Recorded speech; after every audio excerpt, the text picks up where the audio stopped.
lahat ng mga wisdom coaches natin and welcome sa ating Wisdom General Meeting for the half of 2017. So I decided na hindi na lang ako magpapatawag ng General Assembly na magkikita-kita tayo physically kasi alam ko lahat ngayon humahataw, lahat ngayon busy, lahat ngayon mandaming activities. So I decided to just do an online meeting para sa mga wisdom coaches natin na nasa ibang lugar and a live meeting para sa mga wisdom coaches natin na nandito sa Baguio ngayon.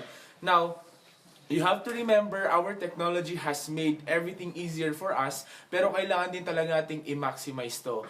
So right now, gusto ko lang i-congratulate lahat ng mga wisdom coaches natin na umattend sa meeting on different places like Nueva Vizcaya, Isabela, Vigan, Tarlac, Pampanga, kung meron yung Pampanga for now, and also sa ibang bansa, and Manila of course, and sa mga ibang places na hindi ko nabanggit, Laguna, Ilocos and Abra. Congratulations sa inyo, and of course mas lalo na sa mga wisdom coaches natin sa Singapore and sa Hong Kong who will be holding their general meeting sa day off nila, which will be on Sunday.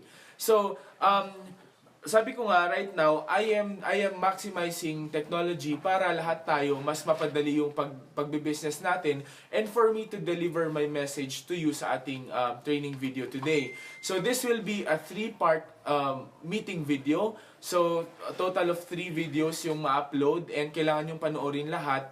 And after this one, you have to talk as a group para makapagplano kayo for the rest of 2017. Now, before I go any further, I allowed na mag-meeting or mag-hold ng meeting yung kunwari sa isang place, dalawa pa lang sila, minimum of 2, sabi ko nga dun sa post ko, pwede na kayong mag-hold ng general meeting ninyo kasi I believe naman na kahit dalawa lang kayo ngayon, mag-grow naman natin yung grupo ninyo. Except of course for other places like Manila, dito sa Baguio na malalaki yung mga groups, syempre wag naman nating hayaan na tulang yung a-attend sa meeting natin. I am allowing that for those who are starting their own groups and those who are in far places na hindi pa malaki yung grupo nila. Basta minimum of 2, I will be giving you this video and you will be able to hold your own general meeting. Okay? So now, before anything else, magpapakilala ulit ako. Ako yung Grand Coach ng Team Wisdom, the Captain, Mr. Isidro Coloma Jr. Tawag nila sa akin, of course, the Captain or Coach Sid. And I will be holding this very, very short meeting. You just have to be very focused sa meeting natin. And I want you to have your own pen and notebook para makapag-notes po ng mga sasabihin natin today. Okay? So now, let me start by saying that this half of 2017, the first half of 2017 tapos na, and we are on our new journey towards the end of this year. Now, the first point I would like to tell you is that you have to assess the past 6 months from January to June, and you have to plan and you have to goal set for the next half of July of 2017, which will be July up to December. So ang gagawin ninyo, this is my not an advice, but this is my command, if I may say it that way. Sa lahat ng mga coaches natin, you have to set a goal setting and planning meeting with your mentor before July ends. New distributor ka man, old distributor ka man, you have to set a meeting with your coach bago matapos ang July 2017. Why is it very important? Simple lang. Sabi nga nila, kahit gano'n ka kasipag, kung walang direksyon yung ginagawa mo, walang direksyon yung walang plano yung ginagawa mo, wala kang patutunguhan. Therefore, for you to really have a good end of 2017 and a good start of 2018, kailangan planuhin natin yung the rest of the year. Aside from that, we have to learn sa mga nangyari from January to June. What were the strong points, what were the weak points, and what are the things to improve from the experience natin ng January to June 2017. Now, with that being said, sa lahat naman ng coaches, importante you have to plan sa grupo mo. For example, grupo ni Coach Irene sa Nueva Vizcaya, sa Isabela, you have to do your goal setting with me.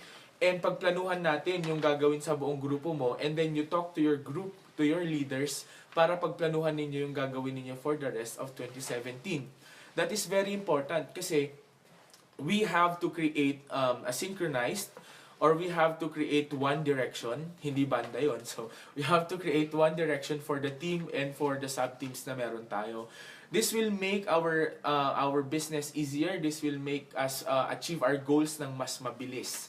So, again, let me point this out. You have to set a goal setting and planning meeting with your mentor before July ends.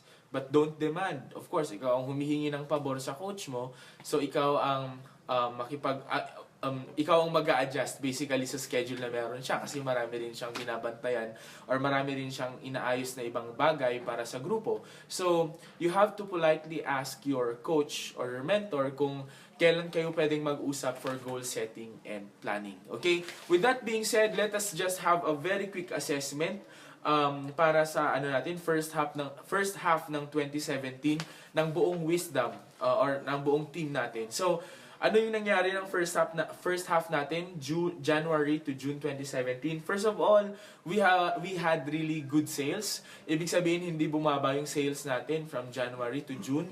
Tumaas yung sales natin, tumaas yung income natin, and that is a good thing, of course. But there are a few things to improve pa para mas mapataas pa natin. Aside from that, madaming mga rising leaders right now, mga bagong pumasok sa grupo natin from January to June, and mga dating leaders na nagse-step up ngayon. And that is a really good thing. It's a good start for us for the second half of 2017. Sobrang na-excite ako kasi I'm seeing a lot of coaches stepping up right now. For example, special mention ko would be, I think si Arian Andrada. Consolacion Andrada, complete name. From Metro Manila, I am seeing her step up right now. Since January up to June, nakikita ko yung activity na ginagawa niya, nagiging mas independent siya, and he attends as much trainings and meetings as she can. She attends as much trainings and meetings as she can. And other coaches that we have around, congratulations for stepping up. And that is a good thing kasi nga, for the first half of 2017, may mga nakikita na tayo na nagre-rise up ng mga leaders natin. Aside from that, I'm very excited kasi ang dami ngayong mga leaders natin na nag-prepare from January to June for them to have big results this second half of 2017. And speaking of big results, maraming mga maglalabas ng sasakyan for the second half of 2017 sa team natin, and it's really exciting. It's really exciting kasi this goes to show na sobrang laki ng future nating lahat para sa business natin. Now, with that being said, when you do a goal setting with your coaches, please talk to them about your plans of getting a car. Kasi may mga considerations tayo right now, may mga bagay tayong kailangang i-consider.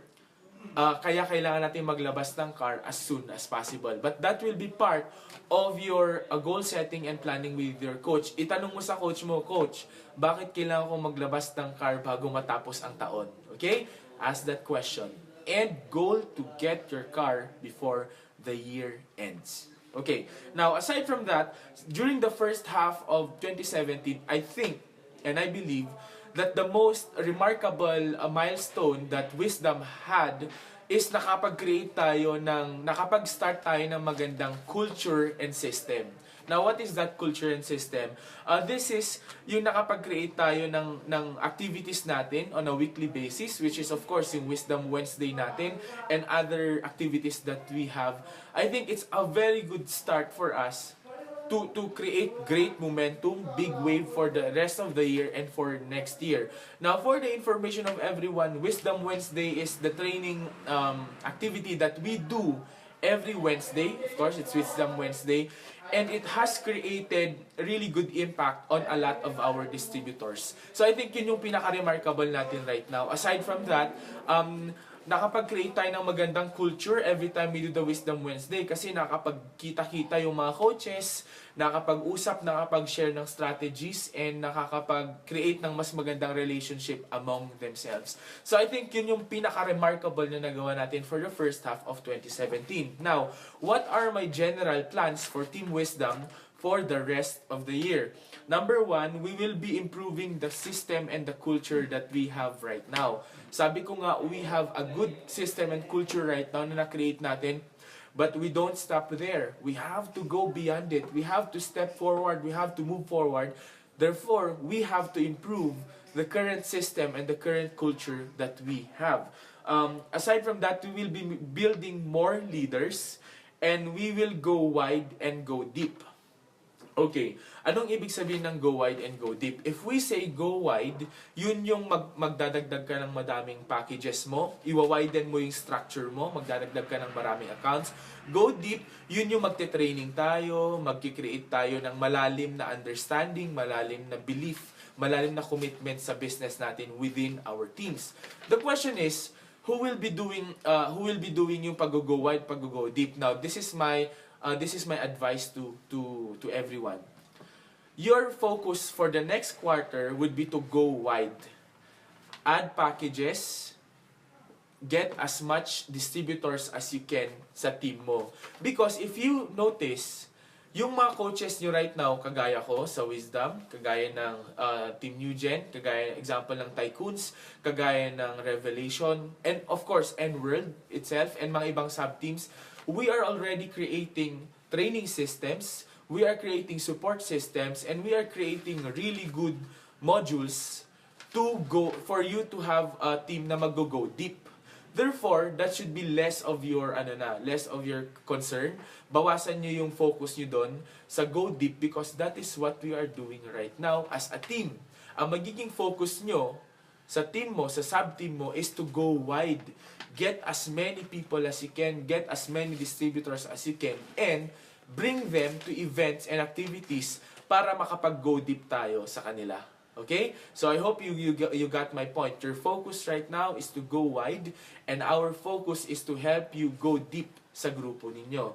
Now, just to remind everyone, usually, as per trend, the highest sales would always be in September, October, November. Nasa 3 buwan na yan. Diyan tumataas ng todo yung sales ng buong team and income ng lahat ng distributors. But of course, that is dependent on how you will prepare for those months. If you have not done anything for the past months and starting today, don't expect na tataas yung sales mo for September, October, and November.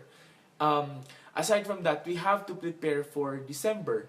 Parati kong sinasabi to, during December, dalawa ang mindset ng tao. Either consumer ka or businessman ka. Consumers, palabas yung 13th month pay nila dyan.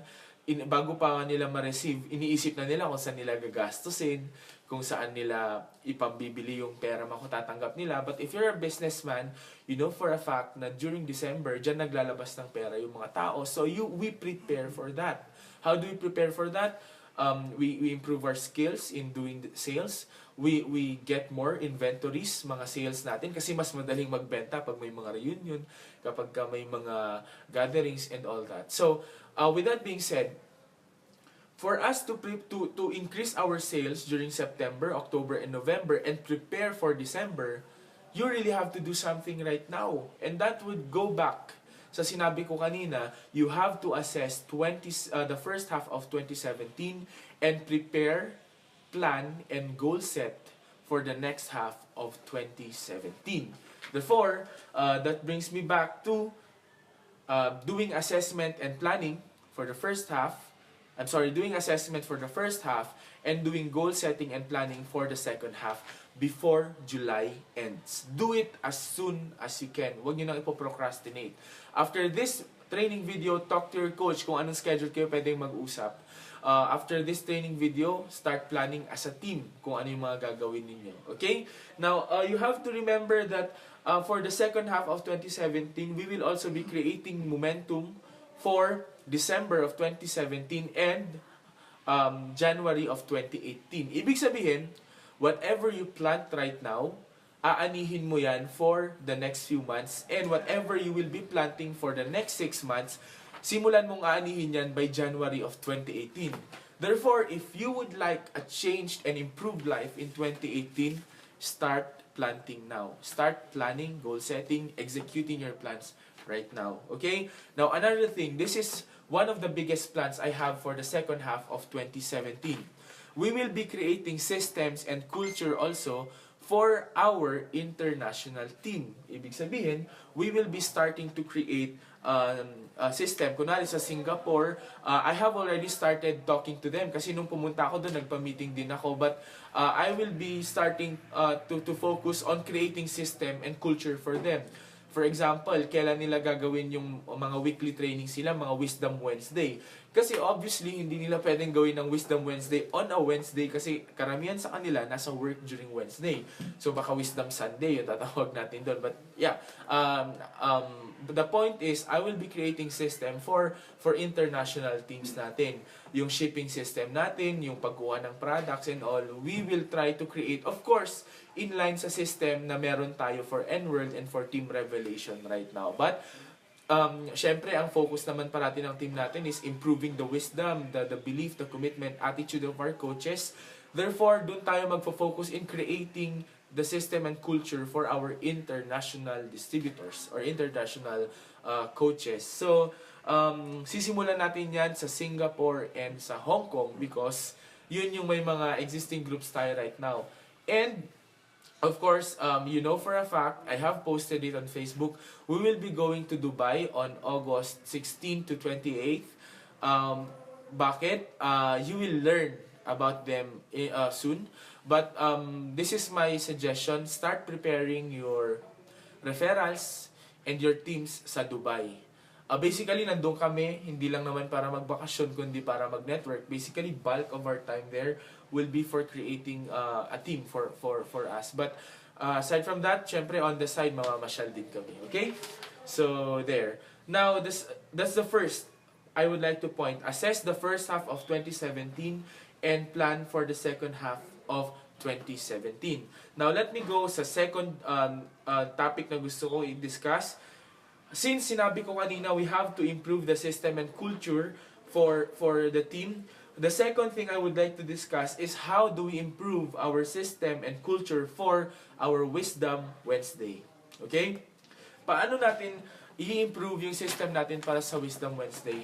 You know for a fact that Wisdom Wednesday has been in existence for a few months now. And honestly, naging maganda yung impact niya. Naging maganda yung turnout niya kasi maraming natutunan yung ibang coaches. Plus, nakapag-create tayo ng magandang relationship sa mga coaches natin sa iba't ibang places. Sa mga wisdom coaches from different places. Now, this is one thing that you have to do. Every time you do basics with your team right now, you have to include Wisdom Wednesday as part of their commitment sa team. Ibig sabihin, pagka nagbe-basics ka na, kunwari nakarating ka na how to start your business with N-World, idagdag mo doon. You have to attend our Wisdom Wednesday trainings every Wednesday. Part na yan ng magiging basics natin. Why? Start pa lang ng pagpasok nila sa business natin, alam na nila na parte yun ng responsibilidad nila at parte yun ng kailangan nilang gawin to improve their business. Therefore, kapag nandun na, hindi na mahirap para sa kanila or hindi na mahirap para sa inyo na invitein sila sa mga Wisdom Wednesday trainings natin. And remember, ang Wisdom Wednesday natin is usually 1 to 1.5 hours lang every week. So imagine mo, sa isang linggo na meron kang 24 hours, 7 days a week, iaalat mo lang yung isa't kalahating oras para matuto, para makipagkwentuhan sa mga coaches, para makapag-build ng magandang culture. So I think that's not too much if we are talking about yung kayang ibigay sa inyo ng Wisdom Wednesday training natin. Therefore, make this part of your basics. Wisdom Wednesday training should always be included sa mga basic trainings ninyo, sa mga meetings ninyo sa team ninyo, para alam na nila na bahagi yon ng kailangan nilang attendan para lumaki yung business nila. Okay? Number 2, I will be doing whatever it takes para magkaroon ng isang live Wisdom Wednesday or isang live training sa bawat places natin, sa bawat places na may Wisdom Wednesday tayo. For example, sa Metro Manila, I will be committing one day in 1 month na pupunta ako doon. Or imagine nyo, 4 na Wednesdays lang naman yung isang buwan. So, paano ko hatiin yung sarili ko dyan for more than 4 places? I-schedule natin yan. Basta bottom line, I will be doing whatever it takes para makapag-live training ako sa inyo na hindi video every month. malamang pwede nating ipadala dyan. Or kunwari, sa Manila, si Coach Rona, pwede kong bigyan ng module na ipapatraining sa inyo para maging live. And then mag-share siya, mag-share yung buong grupo. Like, ganon. So, point is, aside from training videos na gagawin natin, we will be also doing live trainings already. Na nandyan yung coaches, magsasalita and mag-build. And how do I do that? I will be creating, of course, I have already started this one. Gagawa ako ng isang Wisdom Wednesday organizers and speakers training na ginawa ko na rin naman dati. Pero, i-improve ko ulit para open siya for those who would like to do Wisdom Wednesday. Kunwari, sa La Union, may gustong mag-start ng Wisdom Wednesday dyan. Coach, gusto kong mag-start ng Wisdom Wednesday sa team ko. I will be creating a module para maituro ko sa'yo kung paano siya gagawin, ano yung mga basics, ano yung mga kailangan, ano yung mga requirements, and paano mo i-organize yung Wisdom Wednesday dyan. And I am thinking of doing it, and I have planned of doing it ng para siyang exclusive training. Hindi siya open for everyone. It will only be open for those who are organizing Wisdom Wednesday and who are leading Wisdom Wednesday sa kanya-kanyang team nila. And for the international team, of course, we will be doing something also for you para matrain namin kayo na makapag-organize dyan ng Wisdom Wednesday trainings ninyo. Okay? Aside from that, you will be creating your own promotion per sub-team. So, di ba, na-start na natin. Sa basics mo, kapag nagpapatraining ka ng new distributor mo, idadagdag mo na ngayon yung Wisdom Wednesday kasama sa gagawin mo bilang entrepreneur, Wisdom Entrepreneur, Wisdom Coach. Aside from that, per sub-team, for example, sub-team or per place, for example, sa sub-team ng La Union, kayo yung gagawa ng promotional post ninyo na pwedeng i-post sa mga pages ninyo, sa chat rooms ninyo, and sa Wisdom page para mas maging personalized, customized yung announcement niyo para sa team niyo. Okay? You will be creating your own promotional materials for your team, sub-team, or your area. Now, aside from that, we will be creating, we will be deciding on better venues para sa mga Wisdom Wednesday activities natin. Now, ano ba yung requirement natin para sa Wisdom Wednesday training natin? As much as possible, yung pinakatahimik na place na makakapag-usap kayo, yun yung piliin nyo. Pero syempre, okay din na may food. May food yung venue, tahimik yung place, and this is one great requirement you have to put in mind. Dapat maganda yung internet connection sa venue ninyo. If not, dapat magdala kayo ng Wi-Fi ninyo na mabilis or malakas para makapag-training kayo. Remember, we upload videos ng training natin. Therefore, kailangan magandang internet nyo para hindi putol-putol at on time yung panonood ninyo ng training natin. Okay? So, yun yung mga requirements natin. Now, just to make things easier sa Metro Manila, we are creating 3 venues for our Wisdom Wednesday. We will be having one sa South, which will be sa bandang Pasay, sa bandang Parañaque, sa area doon. Mag-create tayo ng isang Wisdom Wednesday doon para sa mga coaches natin na nasa area. You have to gather them in one place, doon sila magte-training. And I will be giving instructions, and I will be deciding kung sino yung gustong mag-lead or sinong mag-lead. But if there is anyone out there right now na gustong mag-step up, gustong mag-lead, mag-organize, please approach me, i-chat nyo lang ako, and then ayusin natin yung schedule para sa South. Another would be, we will be creating one sa bandang North, which will be bandang Quezon City, para yung mga distributors natin sa QC area, sa may Balintawak area, sa may Novaliches, doon sa mga area doon na lang sila pumunta at hindi na pupunta sa Ortigas. Kasi alam nyo, ang travel time sa Metro Manila, sobrang hirap, lalo na pag peak hours. So, I think, pinili natin ng Wednesday para lesser traffic nga din. Pero kahit naman kasi lesser traffic pa din. I mean, Metro Manila yan. So, we have to do something about it. And ayoko naman na maubos yung oras ng mga coaches natin kaka-commute. Therefore, we create that. Isa sa South, isa sa North, and isa sa main office. Sa gitna kasi ang Ortigas. So, if we are able to create that one, yung mga coaches natin from all over Metro Manila, pwede na silang mag-training sa malapit sa kanila na hindi maubos yung oras nila. So, sa bandang North, sa bandang QC, I think ang mag-handle nun would be Coach Terutz. She will be leading the group there, along with the other coaches that we have. Sa bandang gitna, which is Ortigas, si Coach Rex, probably, and Coach Aryan, or kung sino man ang ma-assign natin. We will decide on that sa chat rooms. And sa bandang South, wala pa. Wala pang nag-express ng kagustuhan niyang mag-lead. So if there is someone there na gusto mag-step up, gustong ma-practice, please approach me and I will be helping you create Wisdom Wednesday sa bandang South ng Metro Manila. Okay? There. And for Baguio naman, i-announce ko na lang, we will be choosing a closer location sa town kasi yung pinaggaganapan natin bandang Nevada Square medyo malayo daw para sa kanila. But sa standards ng Metro Manila, malapit na to. Pero sa Baguio kasi, malayo daw. So, I will be talking to them later para mag-decide kami ng new venue.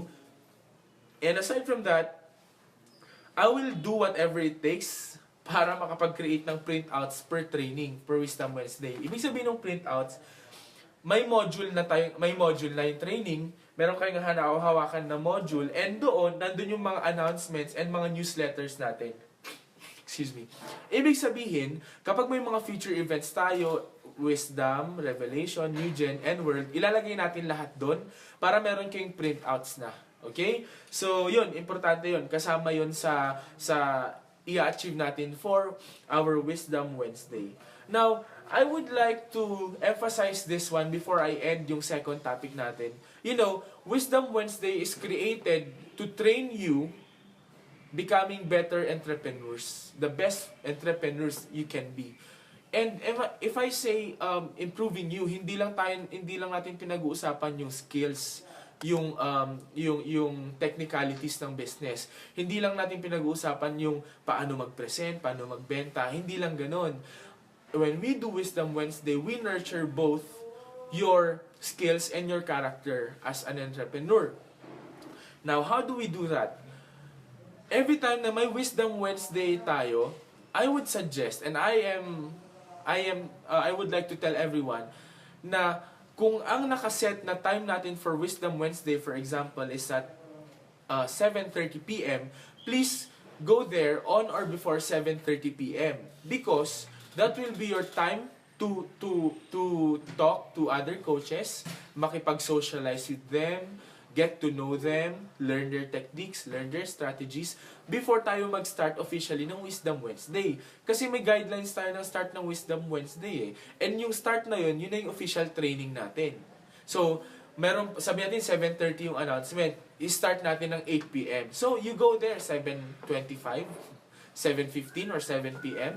makipagkwentuhan, start socializing, and then you start 8 p.m. probably pwede na kayo mag-start noon. And then, after that, meron pang sharing. And after that, you could do a little bonding. Remember, bukod sa skills na ini-improve natin, we're improving your character. And part of improving your character is learning from each other. Creating better relationship within yourselves or among yourselves. So, please, that's a reminder for everyone. When you set time, be there on or before the set time, socialize, do the training, and do bonding. Okay? Let's create that culture, let's create that system para mas maging maganda yung Wisdom Wednesday natin. Yan. So, I have discussed the first part of our training, and I will be discussing yung other parts ng meeting natin. Sorry, hindi pala training. I'll be discussing the other parts ng meeting natin sa second and third video natin. So, that's it for the first video. Please don't forget to take down notes and to watch the second and third video for our general meeting.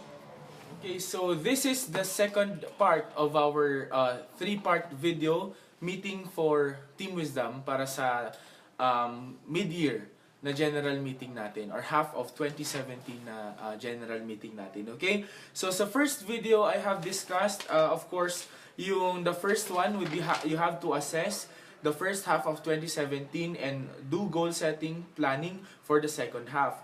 Yung next na diniscuss ko with that is how do we improve our Wisdom Wednesday system and culture. And this is already the third part para sa second video natin.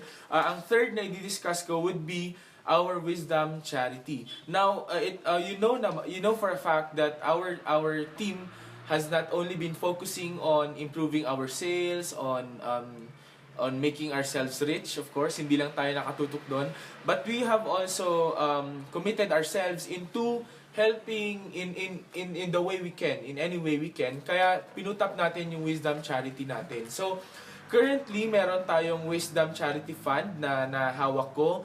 And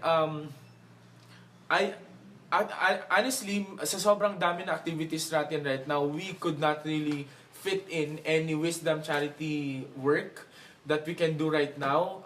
Dahil sabi ko nga, lahat ngayon, busy lahat ngayon, humahataw. So, I have the fund with me right now, and I have donated recently sa isang charity work na nagbigay ng school supplies sa mga less fortunate na mga kids sa isang lugar. But I will be presenting the audited the audited funds para sa mga nag-donate sa magkano na yung natanggal, magkano na yung na-receive natin for that. Now, with that being said, for the next half of 2017, I would like to improve yung system natin for our charity work. Now, the first question would be, why do we need to do charity work? Kagaya nga ng parati kong sinasabi, we are very blessed to have what we have in our lives right now. The mere fact na nasa Enworld ka, that you're earning, sa Enworld, nagsisimula ka man, hindi ka pa man kumikita ng ganun kalaki, the fact is you're earning. And you know, that is a blessing that we are receiving. Therefore, it is part ng responsibility natin to share it to other people. I always tell our wisdom coaches that we are helping not because we are expecting anything in return. Hindi natin ina-expect na, tutulong ako, tapos i-bless ako ni Lord. I mean, automatic naman yun eh. But we don't expect that. We are helping because we can. That's why we put up our wisdom charities, headed by me, of course, and meron tayong existent na board right now. And yung board natin, actually may mga members tayo doon who are helping me create the activities that we have. Tinutulungan nila akong mag-collect ng mga donations and other than that, and other things. Ang nakakatuwa niyan, sabi ko nga, our Team Wisdom has been awarded as humanitarian team for sa Revelation. And you know, I take that as a very as a blessing. I take that as a blessing because we are, hindi dahil na-recognize tayo, but because we are able to deliver a message to our fellow entrepreneurs that since we are blessed, we are able to bless other people with whatever we have right now. Kaya naman, pangangatawanan natin yung award na nakuha natin, and we have to inspire more people. We have to create, we have our social responsibilities, of course, sa society natin. That's why we also have to improve our charity organization, which is the Wisdom Charities Incorporated. It's not yet incorporated. I just want to put incorporated there because, of course, I'll be incorporating it anytime soon. I-register natin siya anytime soon. And plan ko bago matapos ang taon, dapat registered na siya, incorporated na siya para mas maging systematic, mas maging wide yung reach natin sa pagtulong and pag-collect ng mga donations from other people. Now, with that being said, right now I am abolishing the current board that we have. Ibig sabihin, tatanggalin ko yung current board na meron tayo because I would like to open up yung board, yung organization to those who would like to volunteer as para maging part ng board natin. I'm thinking of an 8 to 10 members ng board. Ibig sabihin, pag board, sila yung kasama ko na magpaplano, mag-execute, gagawa na activities for the charity, for our charity organization. So kunwari, merong nagsabi, Coach, may gusto akong ipatulong sa charity natin, taga dito sa amin. And then may nag-nominate din sa ibang lugar. Ang mamimili ng tutulungan natin, of course, with limited pa rin kasi yung resources natin for as much as we would like to help everyone. We have to stick by the vision and the mission of the organization. And we have to choose yung mga priority projects natin, priority activities natin. So, ang tutulong sa akin para mamili would be yung board. Ang tutulong sa akin para maghanap ng tutulungan would be yung board. And ang tutulong sa akin na magplano para sa activities, charity work natin, yung board.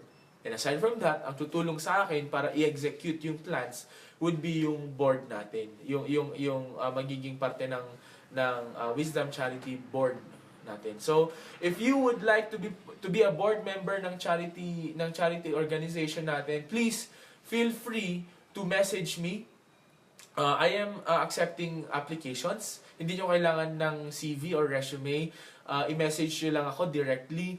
Sabihin nyo yung pangalan nyo, taga saan kayo, and why do you want to be part of the charity work or why do you want to become a board member of our Wisdom Charity Incorporated. I-message nyo lang ako within July. So, ang cut-off would be last day ng July, and then mamimili ako from those na nag-send ng interest nila to becoming part of the board. I'll be choosing 8 to 10 people na magiging parte ng board natin. And of course, we'll be having our meetings din for this one. Again, this is something that we do on the side.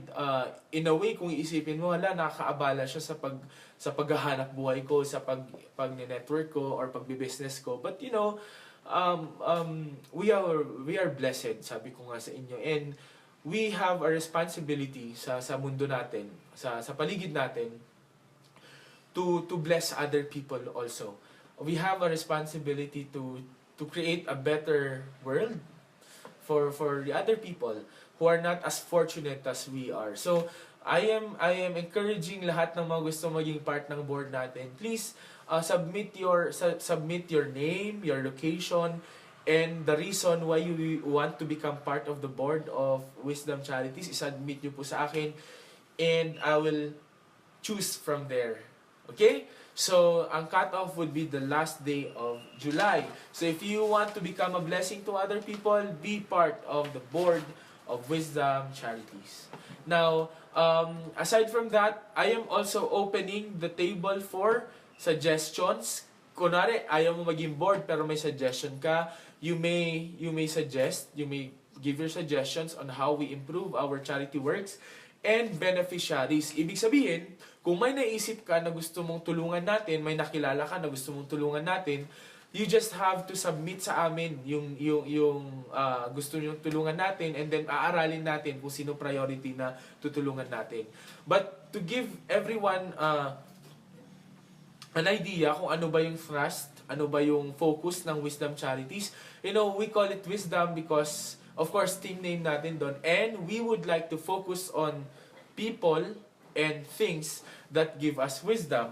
So people, ako naniniwala ako, the elderly gave us the wisdom that we have right now. I mean, yung mga matatanda. That's why isa sa mga focus natin, helping the elderly sa paraan na pwede natin silang tulungan, and education. Anything that has to do with education, mga book drive, mga donation ng mga bags or school supplies, pwede yan. So, suggest nyo lang sa akin, anything that has to do with elderly, anything that has to do with education, yun po yung focus natin sa Wisdom Charity natin. Okay? So, that is my third topic, improving our Wisdom Charity. Now, moving forward sa ating fourth topic. Okay, I'm just looking at it right now.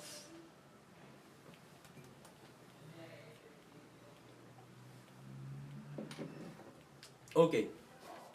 So, ang fourth, fifth, and sixth na topic natin, magkaka-connect sila, yung pang-apat, pang-lima, pang-anim, because these are the activities I am planning for Team Wisdom. Okay?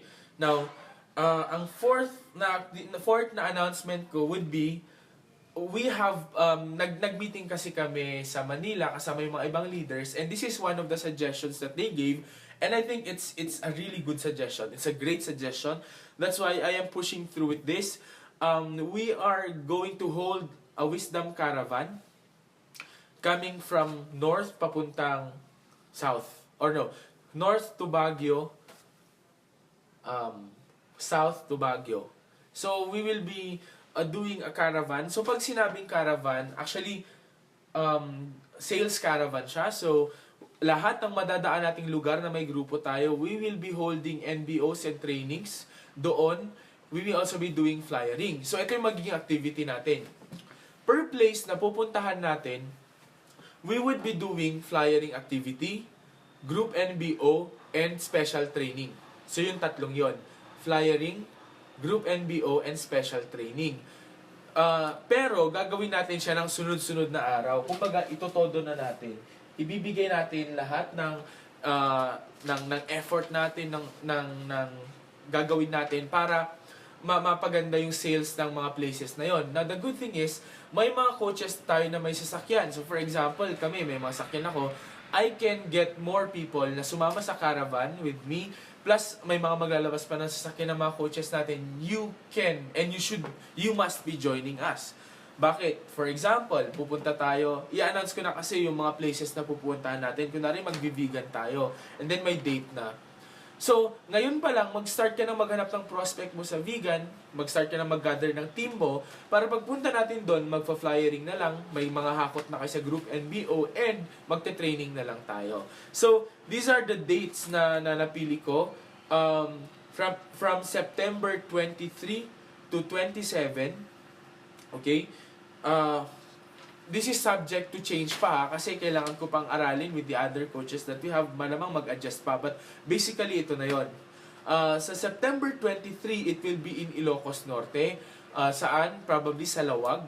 Kasi medyo mahina pa ang presence ng N-World doon, but we have really good market there, a really good market na pwede natin itap. So, ang gagawin natin doon would be flyering, probably sa umaga, and then NBO sa after lunch, and training sa bandang gabi. Okay? So, Ilocos Norte, Lawag. On the 24th, the day after that, sa vegan naman natin gagawin yon. So, meron naman tayong strong na team sa vegan, so madali lang itong i-carry out. Flyering, NBO, and then training sa gabi. And then, we will also be doing it in Abra. Pero I suggest dito sa Abra, hindi na lang natin siya gagawin ng gabi kasi usually, wala masyadong tao na doon pag gabi. So, probably we'll only be doing flyering and NBO dito, and a quick training after. That will be on the 25th. Okay. And then on the 26th, mamimili tayo ng isang place sa Ilocos Sur. Siguro, iniisip ko bandang Tagudin. Kasi gitna siya ang Tagudin, border na siya ng La Union, tsaka Ilocos Sur. So, yung mga manggagaling sa Narvacan, sa Santa Maria, Santa Lucia, pwede na silang pumuntang Tagudin for the NBO and the training. And then, yung mga manggagaling sa Sudipen, sa Bangar, and sa mga ibang places, pwede nila silang i-gather papunta sa Tagudin. Tapos doon na tayo mag-flyering, mag-NBO, and mag-training. Okay? So that will be on the 26th. And sa 27, La Union naman to.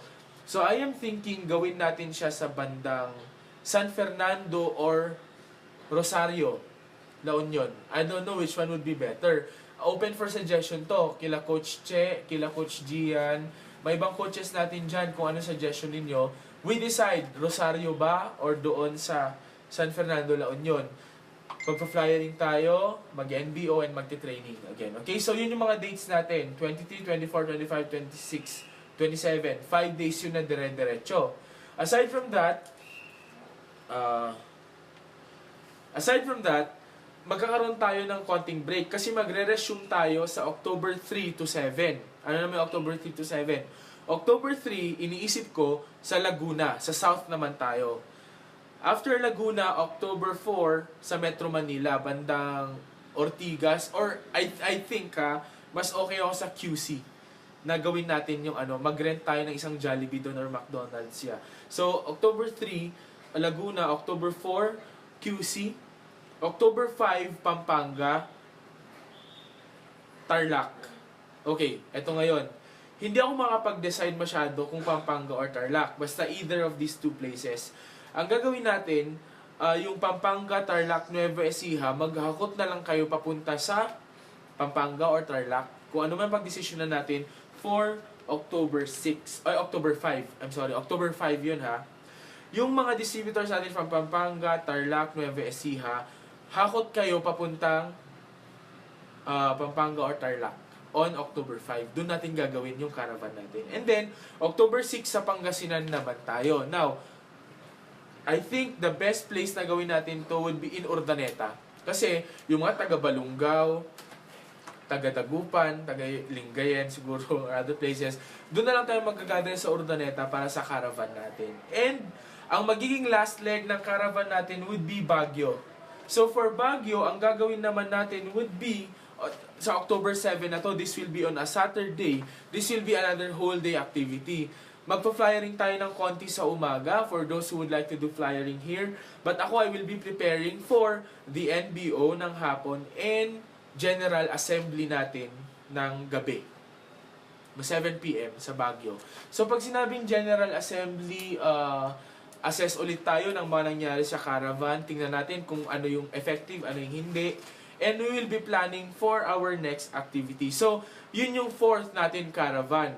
And then yung 5th natin would be yung General Assembly na October 7. Yun yung end ng caravan natin. So, sa General Assembly, kahit hindi kayo sumama sa caravan, I am encouraging you. Of course, dapat sumama kayo sa caravan. Pero for example, my work and all, you have to plan to go sa Baguio for October 7, which will be the last leg of the caravan and our General Assembly. Because we will be assessing again yung nangyari sa past months, nangyari sa caravan, and we'll be planning for the last months ng 2017, October, November, December. Okay? General Assembly, October 7 sa Baguio City, and that will be the last leg of our caravan.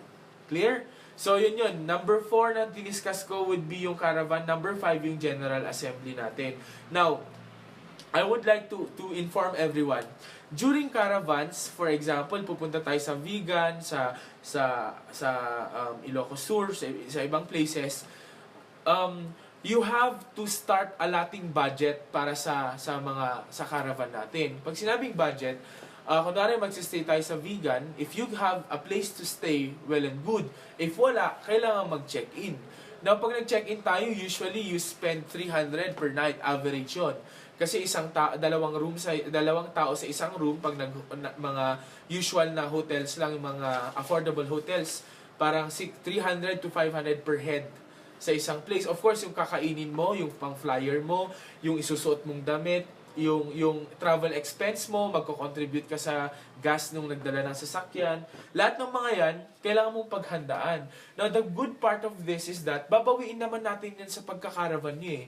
So, sa mga sales na meron ka, magdala ka ng maraming product para pag hindi nag-member yung kinausap mo, at least mabentahan mo ng product, pambawi mo nung expenses na nagastos mo for the caravan natin. Okay? Now, prepare your budget for that. Hindi siya malaki. Pero, kailangan ready ka sa expenses na gagamitin, and ang goal mo, hindi lang mabawi expense mo. You have to go beyond it through your sales.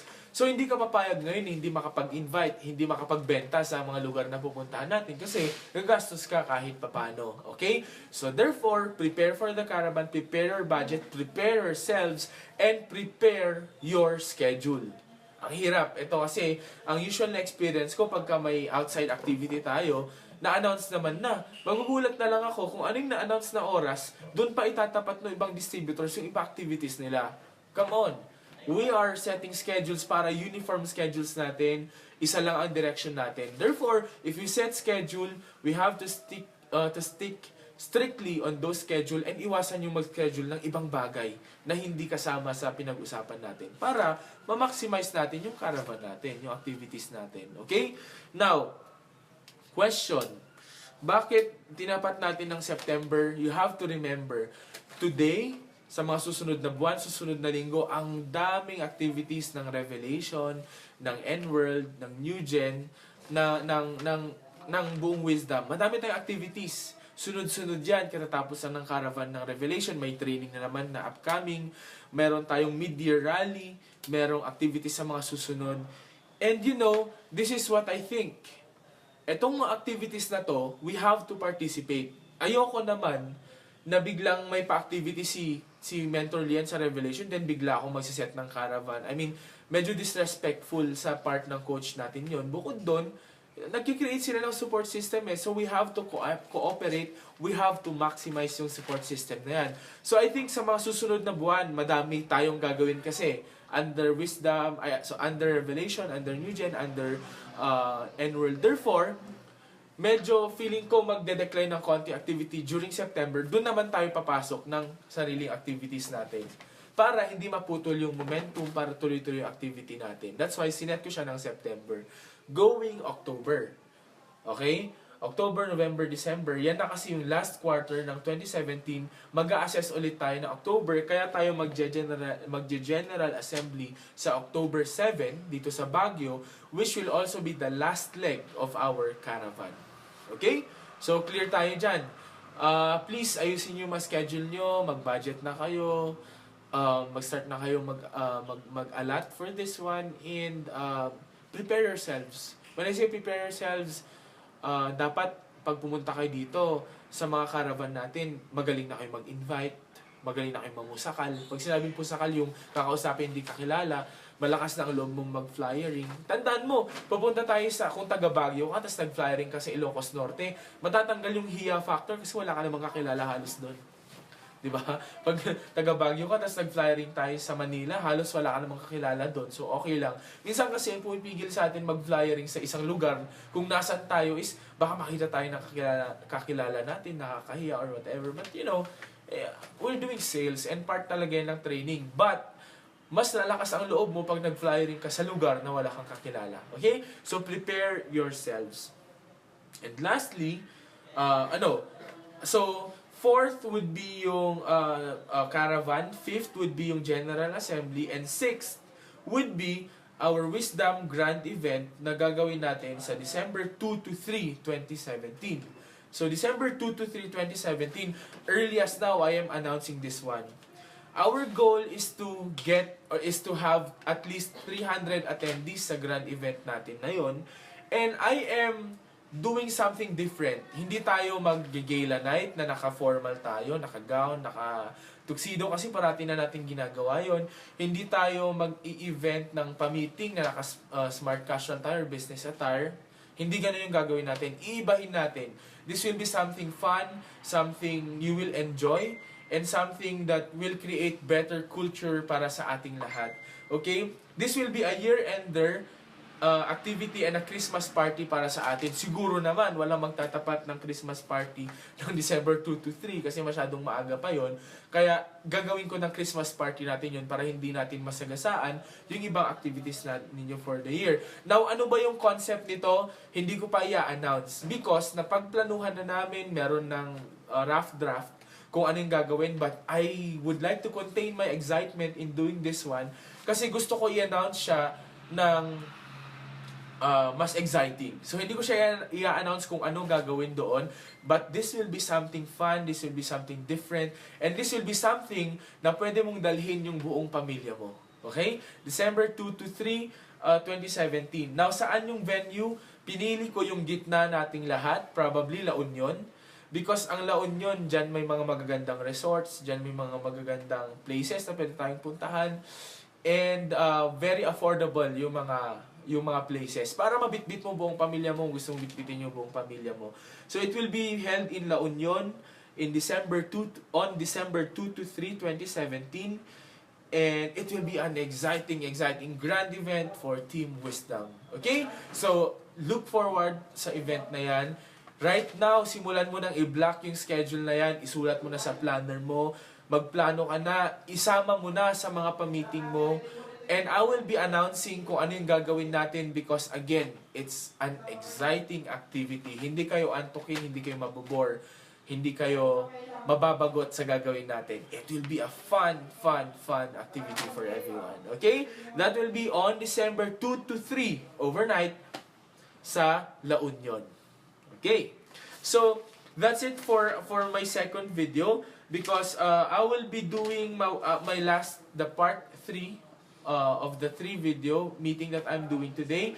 And please watch the third video. Tapusin nyo ng buo tong meeting natin and plan and talk to your team after. So Wisdom Coaches, this is the third video of my 3 3-part video for our general meeting, and this will be a very short video. But just a little review kanina, I reminded you, number 1, to assess the first half of your 2017 and do a goal setting and planning for the next half of 2017. We have talked about improving the system for Wisdom Wednesday. Pinag-usapan din natin yung Wisdom Charity natin, and pinag-usapan natin yung caravan, pinag-usapan yung General Assembly and our Wisdom Grand Event. So, those are the important points I would like to emphasize dito sa meeting natin. But, just to end this meeting that we have today, I just want to give a few more points, a few reminders para sa ating lahat, para mas mapaganda natin yung business natin in the next 6 months and prepare for the best year of our business yet, which will be in 2018, of course. Now, first of all, I would like to remind everyone to step up your business, step up as coaches, step up your game. You know, sa business natin, parati namin sinasabi, the most successful people entrepreneurs are leaders. Ibig sabihin, if you want to succeed really, if you want to achieve great success in our business, you really have to step up as a coach. At pag sinabing step up, you have to lead your own team. You have to have the initiative to do what is needed to do. You have to create the best. You have to make yourself the best version of yourself. You have to support your team. You have to be consistent. And I always tell this: you have to work really hard, because nothing beats real hard work. Alam nyo, a lot of people may be showing up sa Facebook na super motivated sila, super daming activities na ginagawa. But again, nothing beats real hard work. You have to work really hard, and you have to really work. Kasi ang baliwan, ang hype, ang activities na pinapakita natin, or the motivation that we show on Facebook, on our teams, will never be tantamount sa result na meron ka unless, or will never result into good results or great results unless you work really hard. What do I mean? You have to train hard. You have to invite as much people as you can. You have to do presentations. You have to step up as a coach. And again, nothing beats real hard work. Aside from that, when I say step up your game, you have to hit every incentive there is. So imagine nyo, nagpapa-incentive ang N-Word, nagpapa-incentive ang Team Revelation, nagpapa-incentive ang mga coaches natin. Ako, nagpapa-incentive din sa mga teams. You have to be a goal hitter. You have to be a goal getter. Napaka-importante na every time na may pinahit sa'yo na goal, gawin mo whatever it takes, because this is a pitfall in our business. Once you experience not hitting your goals, and you keep on experiencing not hitting your goals, it becomes okay sa pakiramdam na hindi na-hit yung goal, hindi na-hit yung mga plano, hindi nagagawa yung plano. And the downfall of that is nasasanay ka to the extent na kahit nagsiset ka ng goal, hindi mo na sila hinihit kasi sanay ka na. Therefore, every time na may mga incentive na binibigay, every time na may pinapahit sa inyo, please, I'm not begging, I'm telling you, you have to really do whatever it takes para ma-hit yung mga incentive na yan. With that being said, I will be uploading a Microsoft Word version of the incentive ng Team Revelation para makita nyo yung pagkakasunod-sunod doon. And of course, ang mga qualified lang doon would be those who attended our Revelation Explosion Summit, those who became member the day after that, and those who are abroad. Tayo po yung mga qualified. Actually, hindi kami kasama kasi sa Revelation Leaders, hindi na kami kasama doon. We will be only helping you hit those incentives. So, I will be uploading yung Microsoft Word na ginawa ko for that, photo din dito sa comment section ng video na to. I-download nyo, i-print nyo, idikit nyo doon sa notebook nyo, and do whatever it takes to hit those incentives, because that will enable you to go wide. Because yung incentive ni Mentor Lian, lahat siya, pag-i-invite or pag-direct ng mga new distributors sa team natin. Okay? Now, as you step up as a coach, you have to go the extra mile. This is my battle cry for the past few weeks, few months. You have to go the extra mile.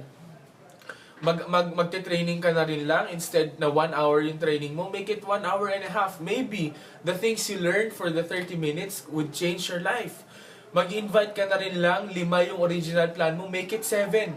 Probably yung 2 taong extra na ma-invite mo would be your eagles and would change everything sa buhay mo, everything sa business mo. Magbebenta ka na rin lang ng 5 sabon. Kung yun ang goal mo for the day, make it 10. Because if you go the extra mile, you'd be able to see that you are able to get more than what you have planned for because you went the extra mile. And for you to do that, you have to invest real hard work in whatever you do. Again, go the extra mile. Effortan mo, nag-travel ka na rin lang for example, for a meeting, i-extend mo na ng konti. It's an extra mile but could give you a radical change, a great change sa buhay mo and sa business mo. I am saying this again and you're hearing it from me again, go the extra mile, please. Okay? And lastly, for you to be able to step up your game, for you to be able to create the best half so far, or the best business, the best team you can have so far for the next 6 months, you have to think like the CEO of your own company. By stepping up, by creating activities for your team, by making your team the best. You know, ako, for one, I do not depend merely on the activities of N-World, of Team Revelation, of New Gen. I always have my own activity for our team because I think like I am the CEO of Team Wisdom and it is my responsibility to grow our team, to grow our business. Ganon din kayo. Sa structure, if you talk about structure, malamang hindi ka nasa tuktok kasi may coach ka pa, may upline ka pa. But you know, you can be the top of your own pyramid by stepping up your game, by thinking like the CEO of your own team, CEO of your own company. You have to think of growing yourself, growing your business, growing your team. Because like what I always say, you will only earn as much as you grow yourself. In this business that we are into, we don't just talk about selling, about recruiting people, about getting people join us, but we talk about you growing yourselves because it is only by that way that you will be able to grow your team, your income, your business. So this is my encouragement to everyone. Step up your game, step up as a coach, think like the CEO of your own company, and of course, you have to go the extra mile. You have to exert extra effort on everything that you do. So I think that's it for now. Coaches, I have made 3 videos today. Part 1, Part 2, and this is Part 3. Tapusin nyo lahat. And after this meeting, meet with your team, talk about their plans, and after that, create schedule for goal setting and planning with your mentor or your coach. Okay? So again, I am your grand coach, the captain, Coach Isidro Coloma, and I am happy that you are here today, and I'll be seeing every one of you very, very soon. So God bless and have a great day.